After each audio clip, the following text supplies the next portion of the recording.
함께 6월의 말씀 베드로전서 5장 10절 말씀을 암송하시면서 하나님 앞에 예배자로 나아가시겠습니다.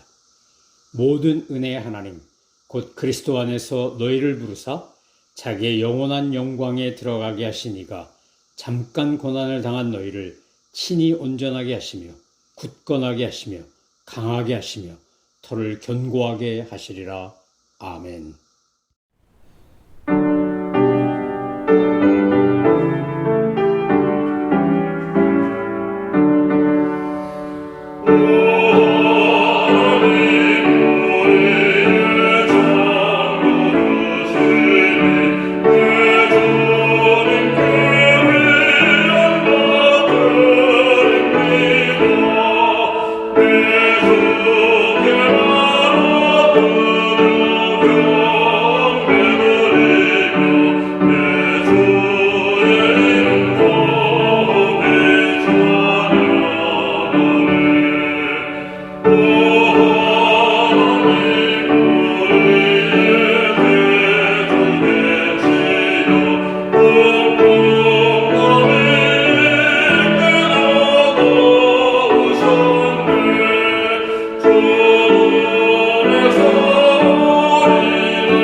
하나님께서 오늘 우리에게 주신 말씀은 시편 23편입니다.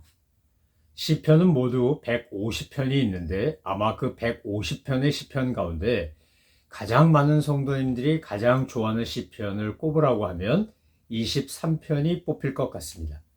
왜냐하면 정말로 많은 성도들이 시편 23편을 묵상하고 암송하면서 많은 은혜를 받고 위로를 받고 용기를 얻기 때문입니다. 시편에는 군사적인 용어와 목가적인 용어가 같이 나옵니다. 이스라엘 백성들이 유목민이었기 때문에 그들은 목동으로서 양을 치고 소를 치고 하는 것들이 그들의 삶이었습니다.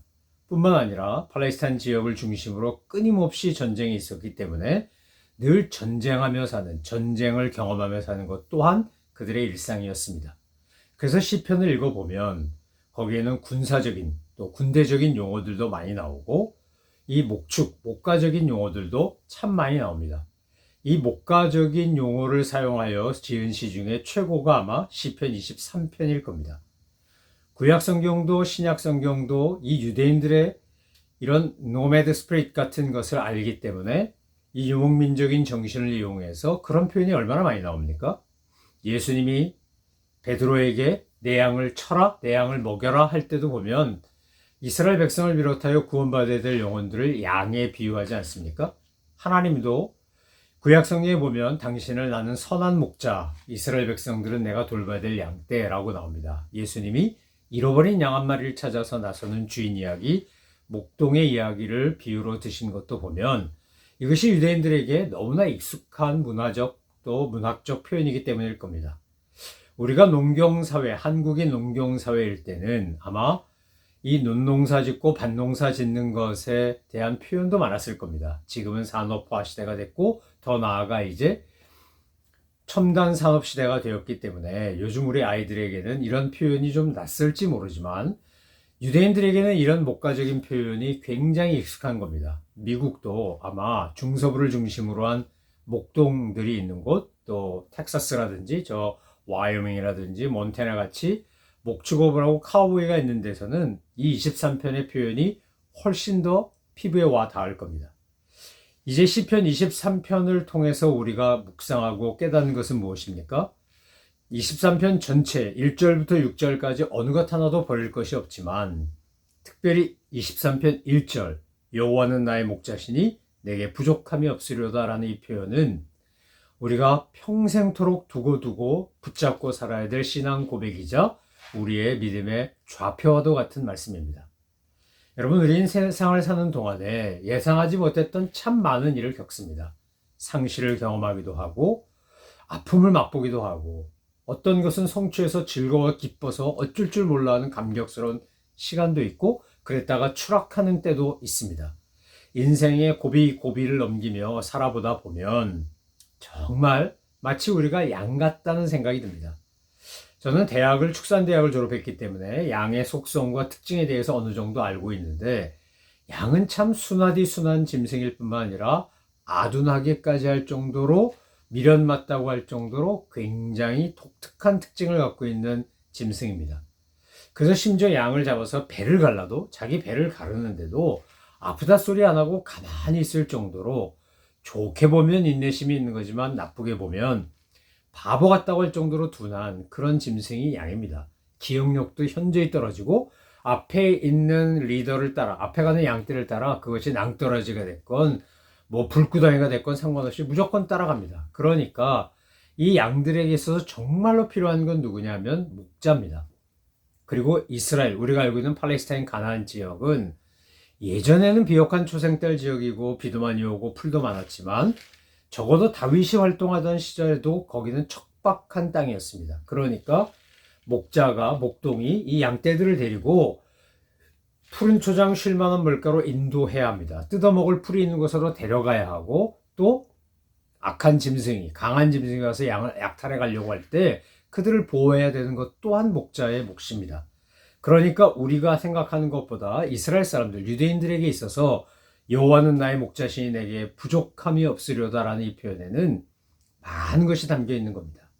다윗 또한 그의 일생을 통해서 얼마나 많은 어려움과 고통을 겪었습니까? 그런데 그는 목자 되신 하나님을 믿고 여호와 하나님을 믿고 살았던 사람입니다. 그리고 그것은 그의 어린 시절 가정적인 분위기 속에서 경험한 것과 무관하지 않습니다.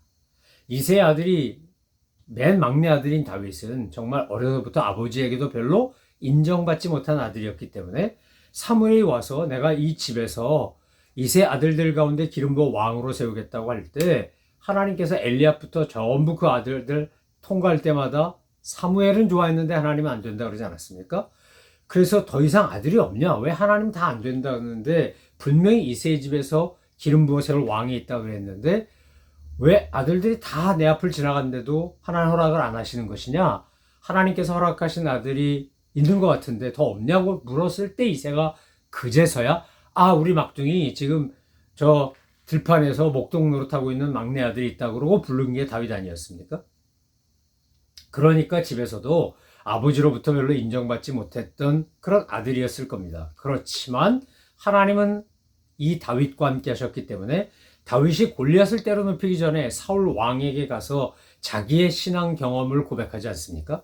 사자나 곰이 양을 움키러 왔을 때 나는 만군의 여호와 이름을 의지하고 나가서 그 사자도 곰도 물리치고 그 양을 구해왔다라고 그렇게 자기의 삶에 역사하신 하나님에 관한 이야기를 신앙 고백합니다.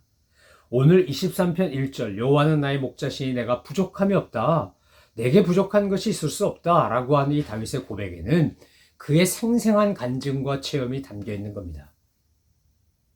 아버지의 인정과 칭찬과 존귀 여김이 없어도 하늘아버지께서 하늘아빠가 자기에게 맡겨진 일을 잘 감당하려고 할 때 그런 위기가 벌어졌으나 그때 하나님이 도우셨기 때문에 다윗은 그 위기를 잘 극복할 수 있었고 그런 영적 경험이 골리앗을 때려눕히는 믿음의 용기가 된 것 아니겠습니까? 오늘 우리는 시편 23편을 읽고 묵상하면서 다윗이 가졌던 그 마음, 다윗이 가졌던 그 신앙 고백, 다윗이 가졌던 그 주님을 향한 전적인 신뢰와 감사의 고백이 우리에게도 충만하기를 기도하고 이 말씀을 묵상하시기를 소망합니다. 하나님께서 나를 푸른 초장 쉴 만한 물가로 인도하신다 라고 하는 이 고백은 정말 우리가 불확실한 미래를 놓고 살아가는 내일 무슨 일이 벌어질지 모르는 이런 불투명한 시대에 살아가는 우리에게 꼭 필요한 신앙 고백인 겁니다. 지금 지구 온난화로 인해서 2024년이 가장 더운 해가 될 거라고 합니다. 2023년이 가장 더운 해였습니다. 그런데 지금 뉴스를 통해서 전해지는 이야기를 들어보면 미국의 한 남부 저 더운 지역에선 심지어 섭씨 75도까지 올라갔다 그러고, 지금 미국 남부 같은 경우, 중국 남부가 그랬고 미국 남부 같은 경우에 지금 섭씨 한 40도에서 50도까지, 이 화씨로는 뭐 100도는 물론이고 100도, 120도, 130도 막 올라가는 그런 무더운 날씨가 지속되고 있습니다. 인간이 탐욕을 때문에 자연을 파괴했더니 지금 자연이 우리에게 마치 보복이라도 하듯이 지구온난화로 인해 엘니뇨, 라니냐 뭐 이런, 여러분 들어보셨던 이런 열대 또는 냉대 이런 현상들 때문에 우리가 정말 이러다 지구에 종말이 오는 것이 아닐까 할 정도로 지금 심각한 환경적 기후적 위기를 맞이하고 있습니다. 그러나 어떤 상황과 어떤 환경이 변한다 할지라도 오늘 시편 23편 2절이 우리의 고백이라면, 그가 나를 푸른 초장 쉴만한 물가, 푸른 풀밭 쉴만한 물가로 인도하신다는 것을 믿고 고백하면 우리는 아무리 힘들고 어려운 상황이 있어도 두려워하지 않고 불안해하지 않고 주님의 인도와 보호하심을 따라간다는 겁니다. 뿐만 아니라 우리에게 정말 믿음의 소망이 생기는 것은 뭡니까? 이 땅에서의 삶이 전부가 아니라는 겁니다. 여러분, 예수 믿는 사람, 성도로서 산다라고 하는 것은 이 땅에다 모든 삶의 소망을 두고 사는 게 아닙니다. 우리가 돌아가야 할 본향은 따로 있습니다. 하나님께서 우리를 위해 예비하셨고 예수님이 처소를 준비하러 가셨다라고 하는 하나님의 나라는 우리가 이 땅을 떠난 뒤에 온전히 경험할 수 있는 것입니다. 물론 살아서도 하나님의 임재와 교제 속에서 우린 천국을 맛볼 수 있습니다. 아니, 맛보아야 합니다. 천국을 경험하며 살아야 합니다. 그래야 내가 진짜 천국에 갔을 때 내 육신의 장막을 벗어버리고 갔을 때 그것이 낯설지도 않고 이상하지도 않을 겁니다. 오늘 주님께서 내가 천국을 경험한다는 건 어떤 의미입니까? 주님이 나를 인도하시고 보호하시고 어느 때나 어느 장소, 어느 상황에서든지 나의 목자가 되셔서 내가 비록 아둔하고 미련하고 정말 부족하기 짝이 없는 양 같아도 나는 don't worry, 아무것도 걱정하지 않는다, I don't care 할 정도로 하나님에 대한 전적인 신뢰를 가진 사람만이 할 수 있는 고백이 바로 시편 23편 2절인 겁니다. 3절은 더 기가 막힌 감사의 찬양인데, 내 영혼을 소생시키시고 자기 이름을 위하여 의의 길로 인도하신도다. 저는 시편 23편 중에 3절을 묵상하면 얼마나 위로가 되는지 모릅니다. 여러분, 하나님께서 우리를 소생시키시고 의의 길로 인도하신 것이 내가 경건하고 내가 의롭고 내가 잘나서라면 우리 가운데 과연 의의 길로 인도함을 받을 사람이 몇이나 되겠습니까? 우린 다 연약하고 문제 있고 실수 많고 정말 보잘것없고 아무것도 아닌 것에 막 사소한 것에 목숨 걸고, 그런 진짜로 어찌 보면 참 찌질한 인간 아닙니까? 그런데 하나님께서 우리의 영혼을 소생시키시고 의의 길로 인도하신 것이 자기 이름을 위하여라는 겁니다. 하나님의 이름을 위하여. 우리가 하나님의 백성이다, 하나님의 자녀다, 하나님이 선택한 주님의 소유된 정말 왕 같은 제사장이다 라고 할 때 우리가 그렇게 자신 있게 고백하고 감사할 수 있는 이유는 하나님께서 하나님의 백성이기 때문에 보호하신다는 겁니다. 미국에 살면 미국 시민들이 가질 수 있는 자부심 중에 하나가 뭡니까? 미국 시민이 해외에 갔다가 납치가 되거나 무슨 문제가 생기면 미국 정부는 무슨 수를 써서라도 자국민을 보호하려고 합니다. 물론 매번 성공하는 것은 아니지만 최선의 노력을 다해서 자기네 시민을 보호하려고 합니다. 이스라엘도 그렇고 이른바 선진국들은 그럽니다. 하나님의 나라, 하늘나라의 시민인 우리를 하나님께서 왜 우리에게 무관심하거나 방치하시겠습니까? 주님은 우리를 보호하시고 아시고 인도하시고 사랑하시는 분입니다.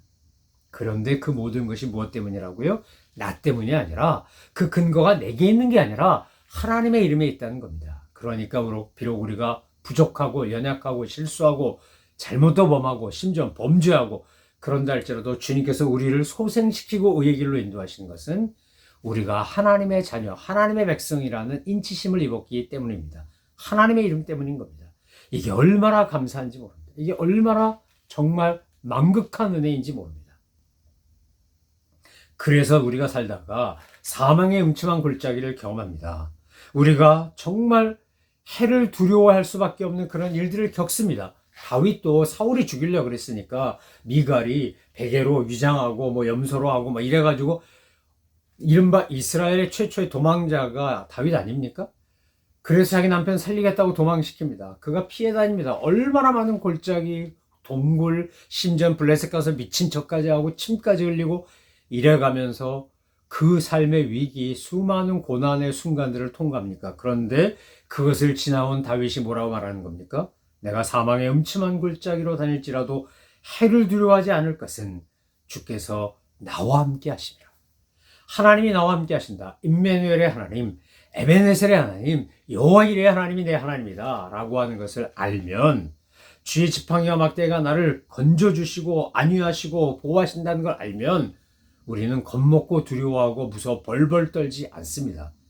어느 순간에도 어떤 시간에도 어떤 상황에도 우리가 주님을 믿고 의지하고 신뢰하기 때문에 감사하고 찬양하는 것입니다.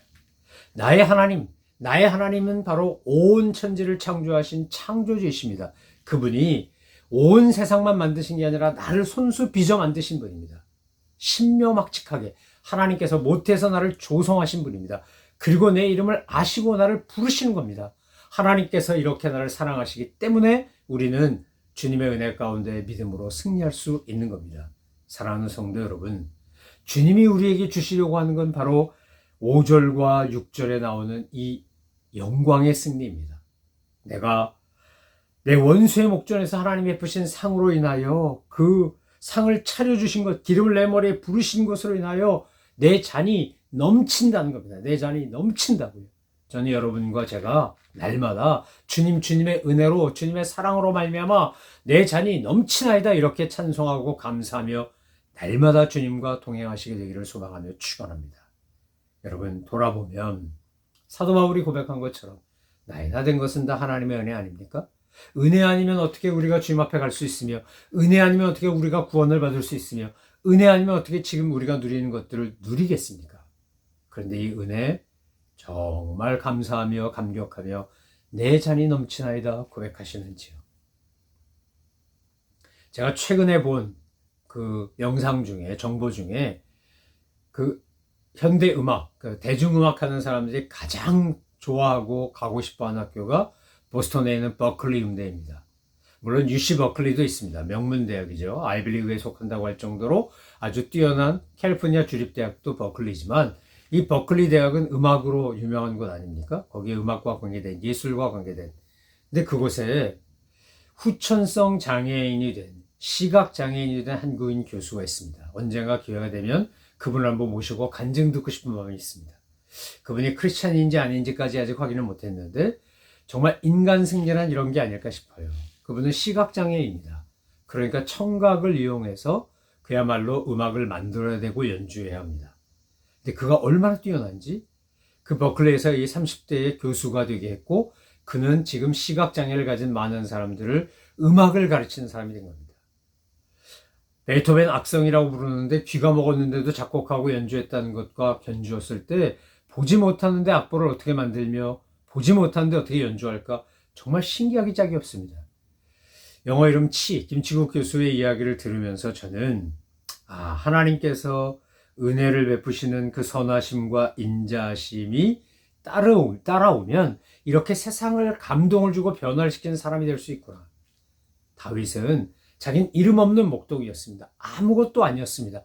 근데 어느 날 하나님이 사무엘 보내서 자기에게 기름 부었고 왕이 될 거라고 했고 골리앗 때려눕히며 일약 스타가 됐지만 그러나 그는 사울왕의 미움과 징후 속에 그가 자기 아들 요나단을 생각하면 염려 때문에 막상 요나단은 다윗을 사랑했음에도 불구하고 그 사울왕의 눈을 피해 그 살인의 손길을 피해 10여 년 가까운 세월을 헤매고 다니며 얼마나 고생했습니까? 그런데 그는 자기 인생을 돌아보며 이렇게 고백합니다.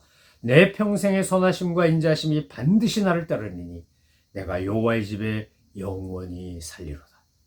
사랑하는 성도 여러분, 돌이켜보면 우리도 지금까지 살아오는 동안 정말 크고 작은 일, 힘들고 어려운 일, 아픈 일, 괴로운 일 참 많이 겪지 않았습니까? 그런데 그 모든 것을 돌아보면 이것이 합력하여 선을 이뤘고 그 고난과 고통이 나를 성숙시켰고 내 안에 있는 껍데기, 정말 허위의식과 거짓들을 다 제거했고 주님 앞에서 순결한 영혼이 되게 했고 주님의 그 놀라운 은혜가 잔이 넘치도록 차고 넘쳤기에 오늘 우리도 다윗처럼 이렇게 고백할 수 있고 해야 하는 것입니다. 내 평생에 선하심과 인자하심이 반드시 나를 따르리니 내가 여호와의 집에 영원히 살리로다.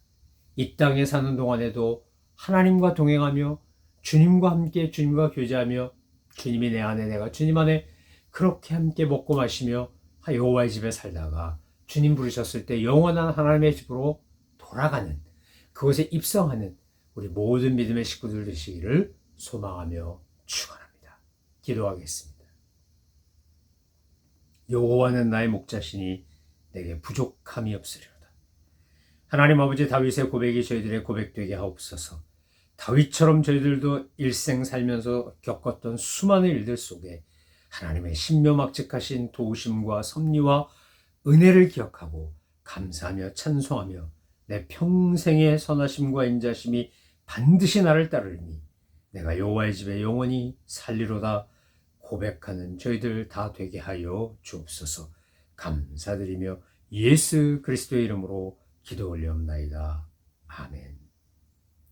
하늘에 계신 우리 아버지, 아버지의 이름을 거룩하게 하시며 아버지의 나라가 오게 하시며 아버지의 뜻이 하늘에서와 같이 땅에서도 이루어지게 하소서. 오늘 우리에게 일용할 양식을 주시고 우리가 우리에게 잘못한 사람을 용서하여 준 것 같이 우리 죄를 용서하여 주시고 우리를 시험에 빠지지 않게 하시고 악에서 구하소서. 나라와 권능과 영광이 영원히 아버지의 것입니다. 아멘.